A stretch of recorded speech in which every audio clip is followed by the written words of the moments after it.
Now, I will be honest here and say that this is probably the best part of the movie, just in terms of action and keeping my attention.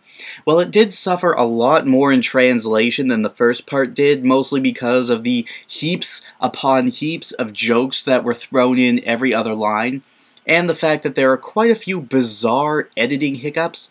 Oh, and then there's the fact that a lot of characters weren't given nearly as much screen time as they deserved.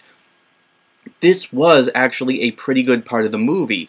If it had just had a bit more screen time for the other Digidestined, I think it would have been really, really good. And this climax is clearly a great way to end the movie. However, we still have one more part of the movie to cover, but before we do that, I do need to address something, and that's the soundtrack for this movie. Digimon the Movie actually has a really varied soundtrack. It uses a lot of the generic insert songs that were available in 02 and even in the original Adventure series. But it also took the time to license some really famous pop songs that were from several different artists that were really popular at the time, like the Mighty Mighty Boss Tones, Less Than Jake, and the friggin' Bare Naked Ladies. However, much like the series itself, the producers don't seem to know how music works in film. Most of the time, they're just inserted to have some generic rock music playing over a small montage, but at worst, it's used for a really horrific gag. Like this. Take a look at what they do with The Impression That I Get by the Mighty Mighty Boss Tones. Stupid tie.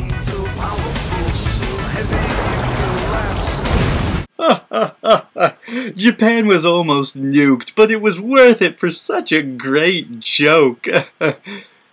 Ugh. By the way, in that same scene, we see Tai and Izzy standing on the terrace overlooking where the missile hit in Tokyo Bay, when before he was still with Omnimon and Matt back in the internet trying to fight off Diaboromon, without really establishing how he got out of the computer. That's one of those minor editing hiccups I was talking about before. It's annoying, but not a movie breaker, but there are dozens of them in this particular part. Still, I haven't seen the original Japanese version of this particular movie yet, so I can't say whether this is an invention of the dub, because they did have to edit quite a bit more out of this than they did out of the first part, but I'm guessing that this is at least touched upon in the original Japanese movie. At least I hope it is. That being said, though, this would have made a great way to end the movie. It had a great climax, a really good villain, and it was consistent in canon. However, they decided to throw on a third movie, which is where things get so ridiculous. Whether you watch the original Japanese version of this movie or just the third part of this movie, it still makes no sense. Mostly because this particular movie is plagued by dozens of plot holes and inconsistencies, just like the season it's from. Before we move on to the final part of the movie, there's one more thing I'd like to address.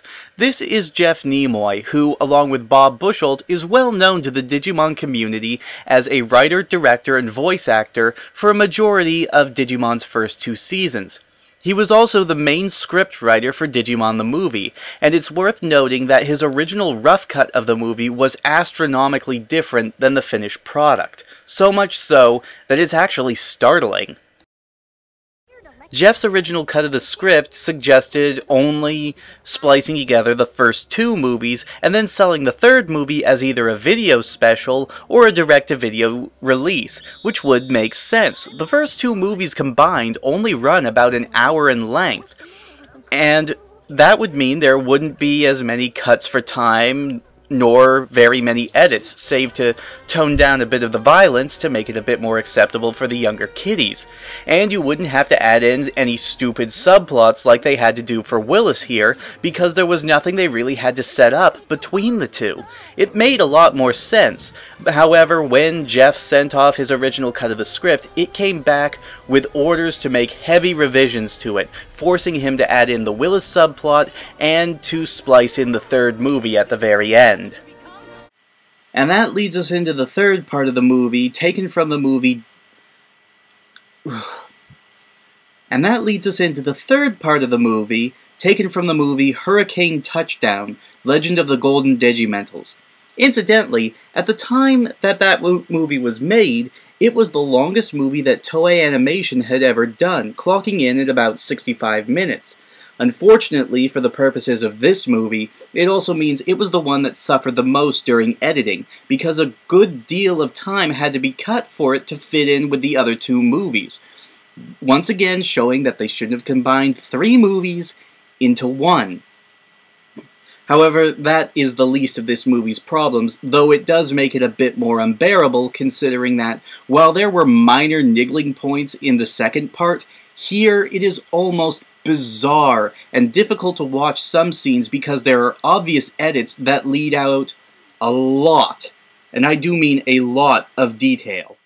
Anyway, this part of the movie starts off by finally introducing us to Willis, the character that's been shoved down our throats the entire movie, and his twin Digimon, Terriermon and Cocomon, in their baby forms. However, it is shown to us that the virus that infected Diaboromon has somehow taken on a physical form, tracked them down, and has kidnapped Cocomon to use him for evil.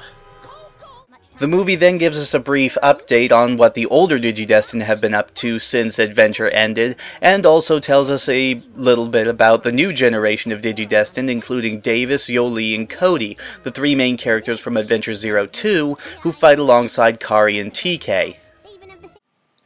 Which kind of feels a bit superfluous, since anybody who had been keeping up with Digimon would most likely know who all these characters are already.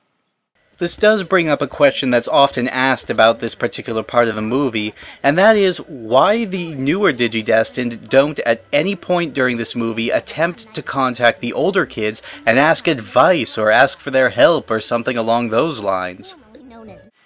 Well, much like a lot of things in this part of the movie, the answer actually lies in a key plot point that was cut from the original film.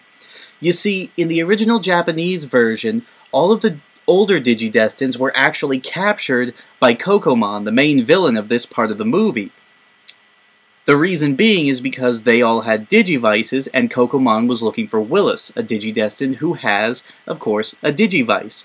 However, he also starts de-aging them as well, and keeps them in a parallel pocket dimension to keep them from interfering with him. Would have been nice to know why we didn't see any of the older Digidestined in this part of the movie, wouldn't it? Anyway, the story begins proper with TK and Kari visiting Mimi in New York, who we never get to see in this part of the movie and who was barely in the rest of the movie.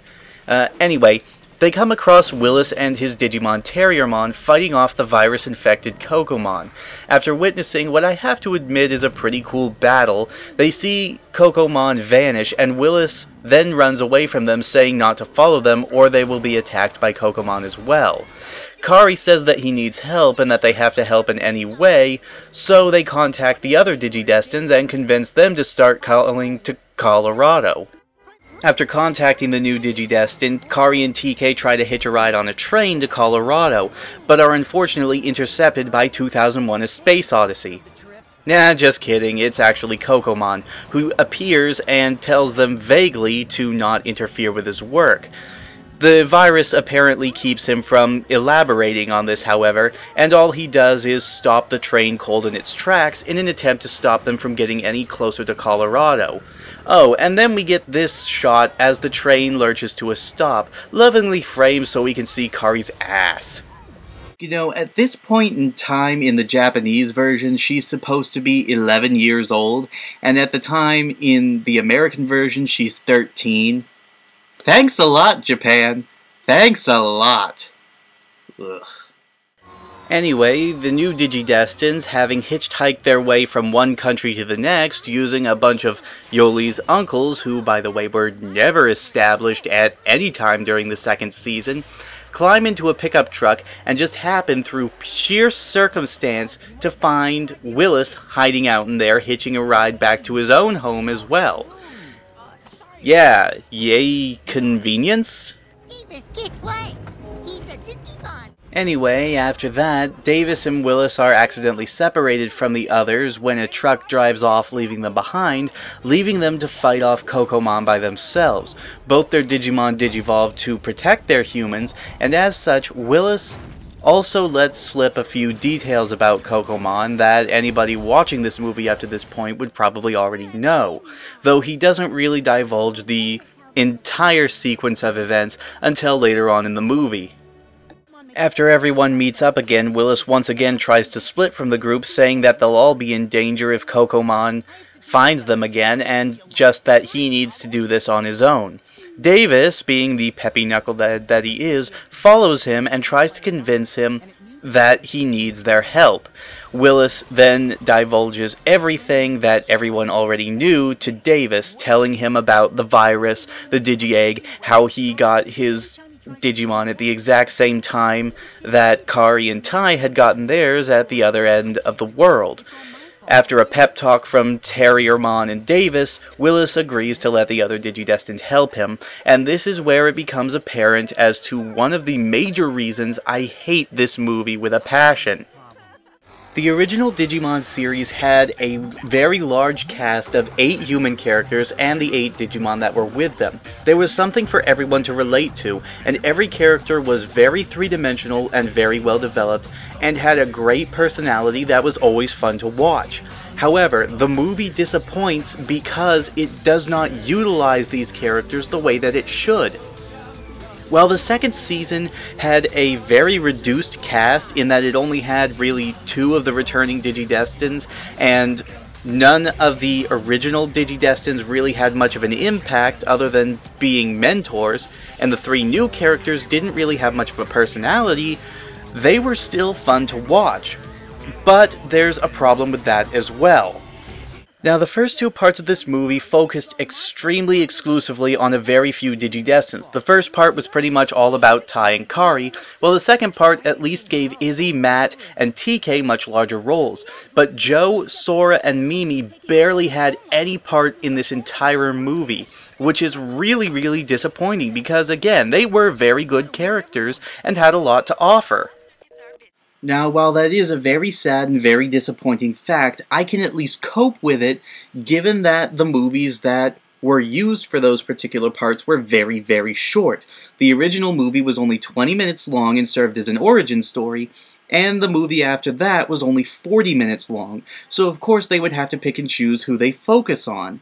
It's still disappointing, but it makes sense. However, the third movie was originally 65 minutes long, and it makes an even worse mistake. While Cody and Yoli are a part of this movie, they barely have any impact on the plot. It is only Davis who makes any sort of impact here. You could argue that Kari and TK do have an impact here, but they get very little screen time, all things considered, and the only real reason they're here is for his Deus Ex Machina that is so infuriating, I'm going to wait until we get there to discuss it. This scene also brings up another big problem I have with this movie. Why should we care about Willis? Yes, in the original Japanese version, he is indeed a very important character to this movie.